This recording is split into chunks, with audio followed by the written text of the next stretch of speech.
What have you always wanted to know about Boise State Public Radio? Join us for another round Wednesday, March 19th at Mad Swede Brew Hall in downtown Boise from 6 to 8 p.m. Learn more about our operations, news content, and our service mission. We welcome your questions and look forward to sharing more about what we do here at Boise State Public Radio. More details can be found on our website at boisestatepublicradio.org.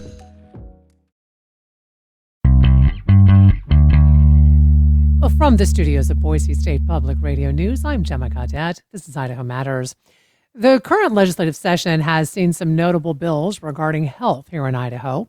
House Bill 32 was signed into law last week, prohibiting government entities and school districts from mandating mask usage.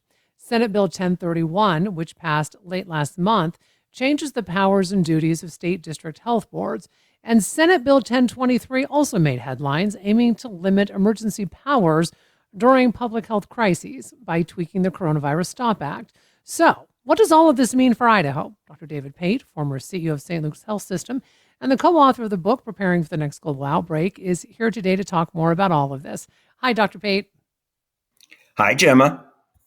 And folks, remember, if you do have a public health question, send us an email, idahomatters@boisestate.edu. All right, Dr. Pate, let's start with House Bill 32. This was signed into law last week. You have some thoughts on this because this basically goes back to the COVID-19 pandemic when some states, not Idaho, mandated mask usage. So why, I guess, in your opinion, has something like this even passed in Idaho when we didn't have a mask mandate? In the state, certain cities had that. I guess what this means is now cities won't be able to do that. Municipalities wouldn't be able to do something like that. Yeah, it really is alarming. I try to give people the benefit of the doubt as long as I can. I'm getting to the point where I can no longer give them that benefit because the repeated actions, both nationally and in our state, are indicative of really an attack against science and public health. And I'll tell you what I mean by that. So first of all, if you look at the legislation that has been considered or has passed since the pandemic, I can't think of one bill that actually was for the purposes of preparing our state for the next pandemic. And I can assure you there will be another pandemic. Yet we're seeing a barrage of bills, including another one that you didn't mention yet, which is dangerously close to passing and prohibiting requiring vaccines in schools and so forth. What is happening is there's all these efforts to prohibit measures and to take away options that we have for dealing with a future pandemic, but yet our legislature hasn't engaged in a pandemic planning to tell us what the alternatives would be. I understand there's people that were upset by COVID and the response. I got that. I understand even what they're upset about, I think, because I've talked to a lot of people about it. But the next pandemic may be totally different. It may have a far higher mortality rate, and it may be some viruses that could cause it. We would have reason to believe might disproportionately affect children. And I can guarantee you the residents of Idaho will have very different concerns if we have a virus like that is killing our children and our grandchildren and overwhelming our health system, which, remember, with COVID, there were 2 times that our state hospitals were overwhelmed and we had to go on the emergency measures.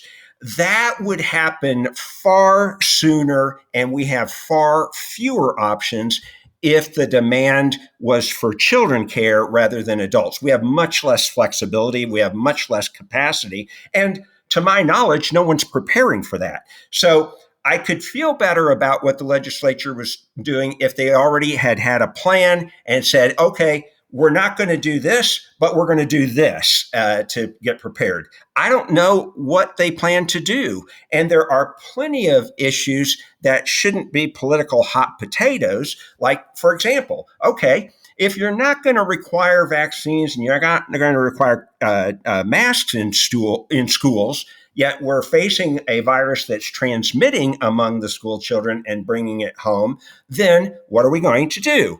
There's been no discussion about setting air standards for recirculation of air, filtration of air, treatment of air, things like that that could then mitigate the spread. It's just, at this point, it's just taking away stuff and then telling schools good luck. But we know what happens when we don't take measures in school.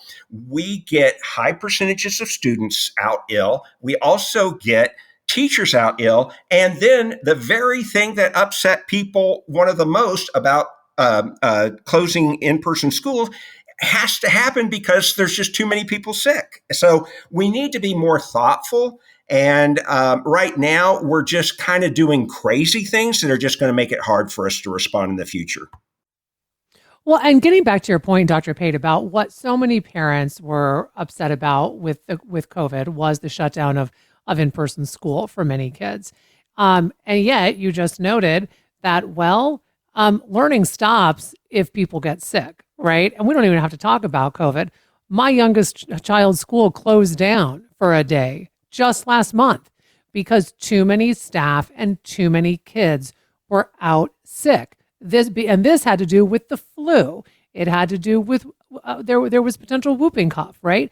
You don't have to have a pandemic to have things spread in a school. Exactly correct. So with that said, Dr. Pate, I want to go now to Senate Bill 1031. This was also passed last month, and this changes the power and the duties of state district health boards. What are your thoughts on this? Because again, this seems to me so much of this goes back to the pandemic and frankly, how it was so incredibly politicized instead of listening to best practices of the experts when we are talking about a public health issue should be doctors, physicians, nurses, people in the healthcare industry who monitor this, who know this, who have the science at their hands, whose goal is to make sure that we all stay healthy.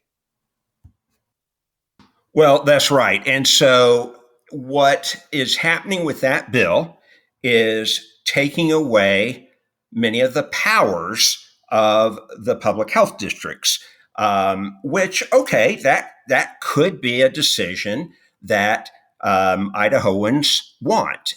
But if that's the case, one of the advantages of the public health districts having the powers they had was that what I saw repeatedly at school board meetings was decisions about what was the school board going to require at the schools. Because in Idaho, we've long had the idea that we should push decisions down to the local level whenever possible.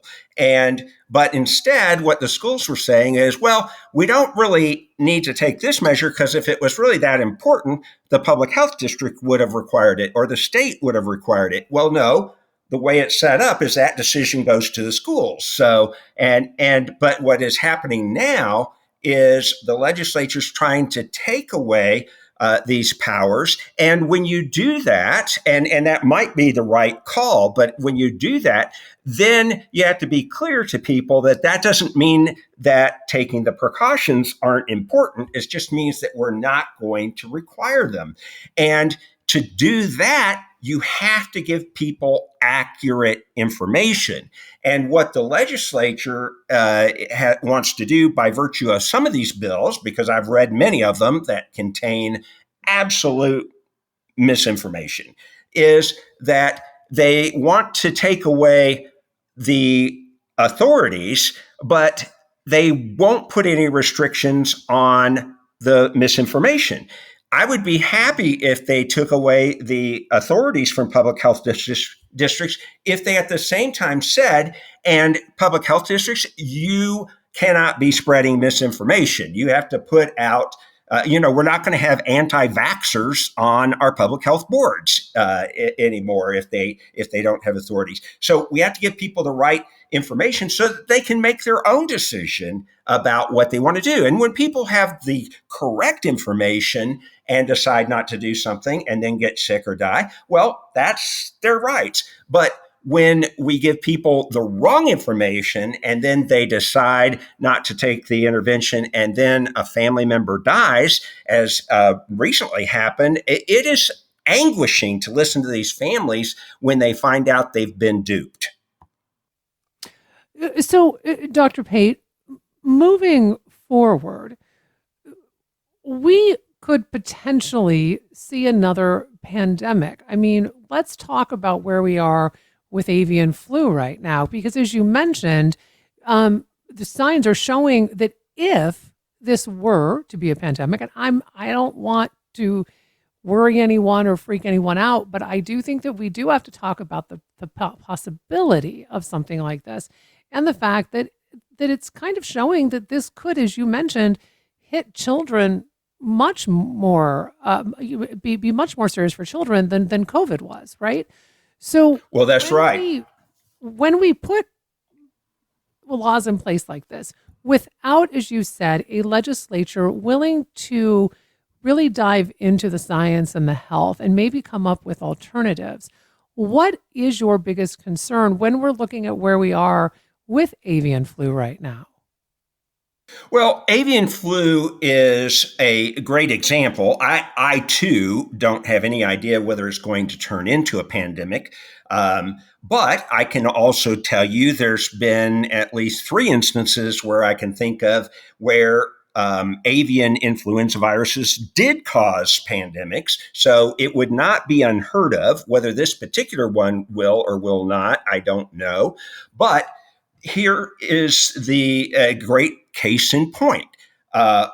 If it were to become a pandemic, what we do know so far would suggest that the case fatality rate would likely be over 40% and probably over 50%. Now, you and I remember some legislators saying, oh, well, COVID's not a pandemic because we don't see people dying on the streets. Well, first of all, that's not the definition of a pandemic. And second of all, if you're talking about something like this, that if it were to become highly transmissible and spread between humans and is airborne, and could be killing 40 to 50% of those it infects, you would be seeing what the legislators are talking about, and yet they have no plan to deal with it. In fact, they've pretty much just taken most of our options off the table to deal with it. But the other thing is, because those of us, there's few benefits to being old like me, but one of them is that we've been exposed to a lot of stuff. And there is some evidence that we may have been exposed to other influenza viruses that would share enough with this particular form that actually we might be better protected than children. So this could disproportionately affect children. Let me tell you, it would take no time at all for Idaho pediatric hospitals, which there's one, and then there's other hospitals that have pediatric capability, but they'd quickly be overrun. And while we can expand adult capacity without too much trouble, it's very hard to do that for kids. And so we could be facing a really bad situation. But regardless of whether avian influenza is a problem or not, I'm confident we're going to deal with another pandemic, because just look at history. And in fact, if you do, you would expect we'll deal with it within the next 10 years. And then what's happening is we have ended our relationship with the World Health Organization. So we're not going to get information of new outbreaks as well as we would if we were still part of that. We have inadvertently through the federal cuts, we apparently fired everybody in the Epidemic Intelligence Service of the CDC, which are our disease outbreak investigators. I think they now realize that, that wasn't good. So I think they're getting those people rehired. We also managed to get rid of the people that were investigating the avian influenza, the bird flu, that is currently the threat that you just mentioned. And I think now we're getting some of those people back. But the chances that we are going to detect an outbreak as early as we would have before have already decreased. And if we decrease that ability, that means that we can't respond as fast. If we can't respond as fast, we know what happens. It starts spreading further into our communities before we realize what's happening. So, Dr. Pate, yesterday marked 5 years since the World Health Organization declared COVID-19 a pandemic. I would personally like to get about 3 years of my life back because it seems like we were all kind of stuck in this limbo. But truly, not to make light of it, it is honestly, I think, astounding to think that it was 5 years ago. And I am curious, what do you think were the best lessons learned from the COVID-19 pandemic? Well, I think that one of the biggest things that was so different from this pandemic from prior ones, especially prior ones that were really deadly and widespread, were that we had the effect of social media. We had, and that combined with the anti-science, vaccine movement in the United States really just took off on steroids, so to speak. And so I think what happened is a lot of times, because we didn't know what was happening early on, this was a novel virus, we were learning, things were changing quickly as we got more experience with it. People were a little bit hesitant to commit who were experts about, well, this is what's happening or this is what it's going to do, that kind of thing, because they didn't want to be wrong, even though sometimes we were.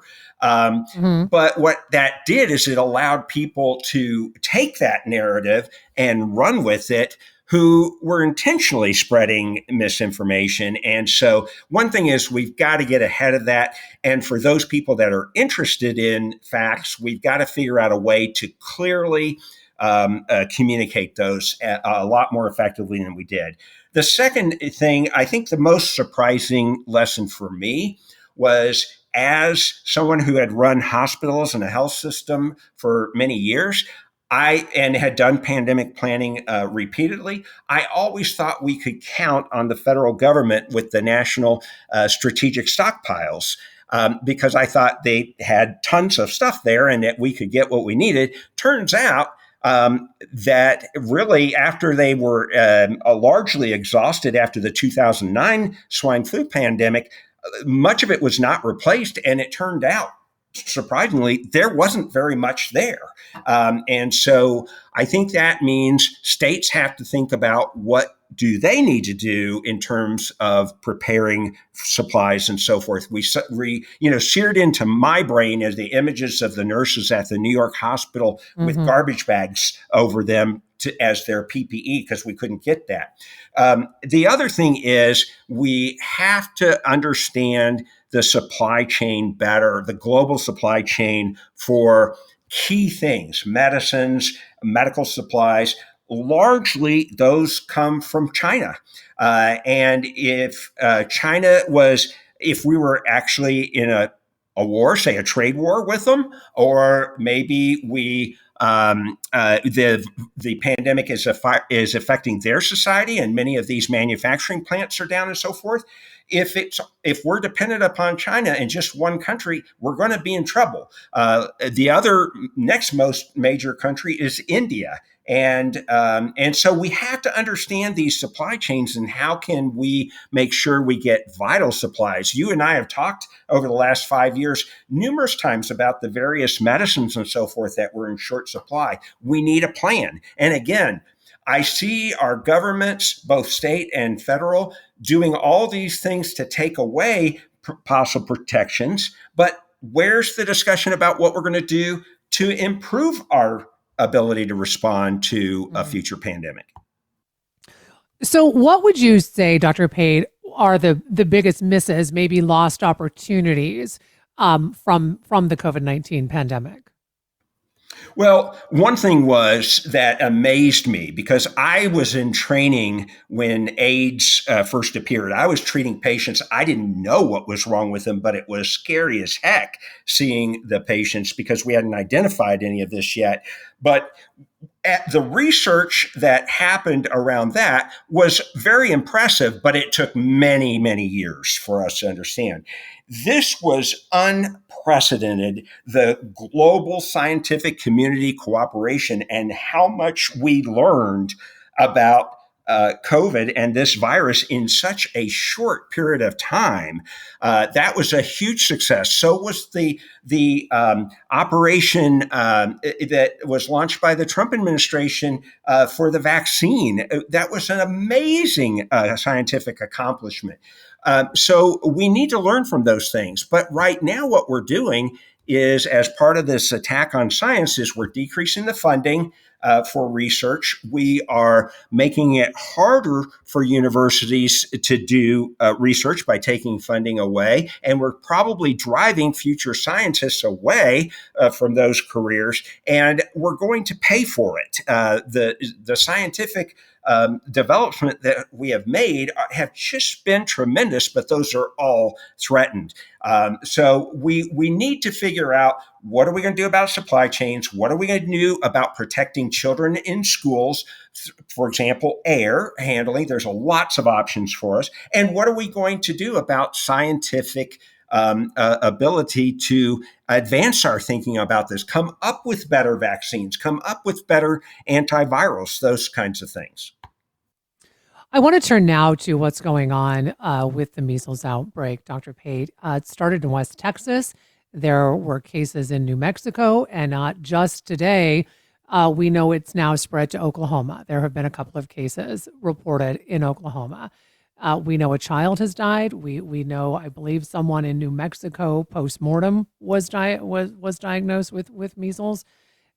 This does not seem to be losing speed. It feels as if it is just gaining more traction. So with that said, Dr. Pate, how do we stop an outbreak like this? I mean, what are your concerns about this? Because again, there just keep becoming more and more cases reported. Well, you're absolutely right, Gemma. And this month, which I'll just remind your listeners, is the month of March. We will have more measles cases than we did for all of 2023 and 2024. That's what is happening. And this is all preventable. And so the way you stop that outbreak, like you asked, is you vaccinate susceptible people around where the outbreak is happening. The problem is that our Secretary of Health and Human Services just told the public that the vaccines are capable of causing just as much harm as the actual measles infection, and that you're better off getting the measles because then you'll have lifetime immunity. This is so wrong. This is the MMR vaccine, which we have 60 years of experience with, is extremely safe. And it is much safer than getting measles. People that are younger, who are parents, have not probably seen a case of measles. They don't understand what it was like when we had measles before the vaccine. When that happened, we had children developing blindness, children developing deafness, children developing encephalitis, children being hospitalized, 1 out of 20 children being hospitalized with pneumonia. And so it's a terrible disease. And what happens is when you get the measles, a large percentage of those people now are going to be susceptible to bacterial infections for the next 3 years, and they have a higher mortality rate than those that did not get measles. This is not the way to do it. With that said, Dr. Pate, we have to wrap up for today. Really appreciate you. We've been talking with Dr. David Pate, former CEO of St. Luke's Health System and the co-author of the book, Preparing for the Next Global Outbreak. Remember, if you have public health questions for Dr. Pate, send us an email, idahomatters@boisestate.edu. This is the Idaho Matters podcast. I'm Gemma Gaudet.